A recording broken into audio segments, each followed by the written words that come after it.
Hello everyone, thank you for visiting my channel. This is Joe here. Just have a video that I came up out on one of my social media feeds here, and it's about a professor, PhD, Dr. Phillips, who was working on the harms of radiation, radio frequencies, and radiation from cellular phones and cellular mobile products by Motorola. So I'll just go ahead and play the video. He describes how he was sort of put under circumstances to not publish or conduct experiments in a certain way that he is that's not familiar to his scientific method and his research. He was pressured to not publish at that time certain studies related to the harmful effects of EMF radiation and cellular frequencies, radio frequencies.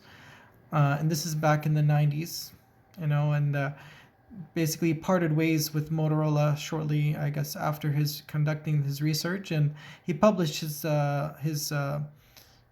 research in 1998.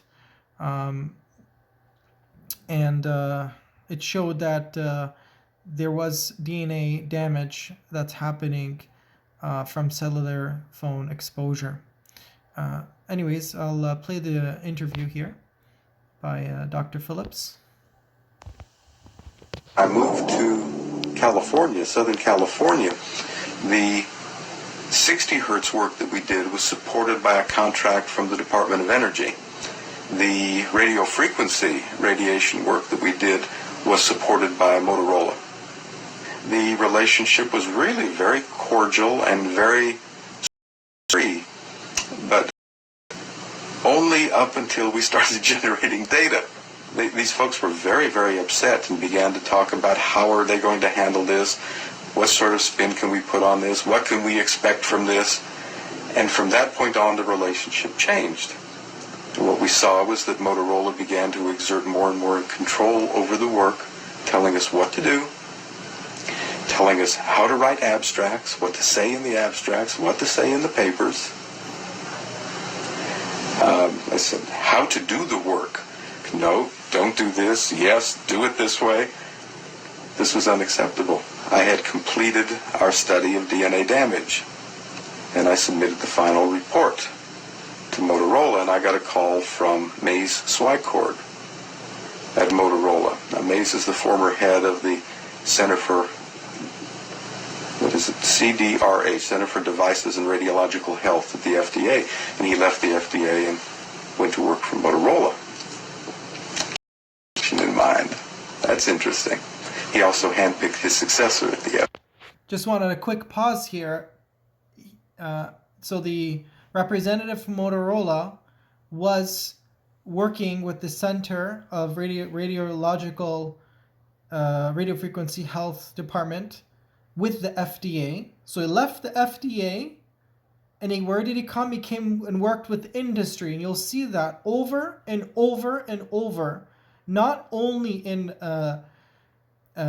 this kind of field of radio frequencies, but you'll see that in agriculture.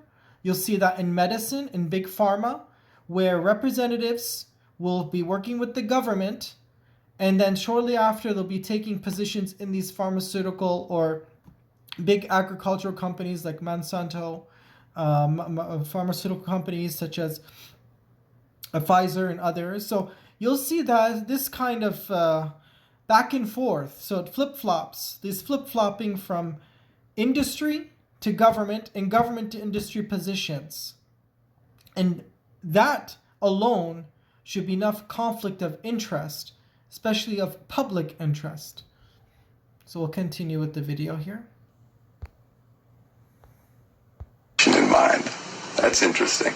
He also handpicked his successor at the FDA. Anyhow, Mays didn't like the work. Then there was another phone call. Point is, I kept getting nothing from these people. They simply weren't willing to accept my interpretation of my study, my evaluation of my study, my knowledge of science at that point, and tried to urge me not to publish the study. They didn't tell me not to. They just said, no, this isn't ready for publication. And they wanted me to do more work. Well, I stopped taking calls from them, and I went ahead and published the study. It came out in 1998, and I wanted nothing more to do with any Motorola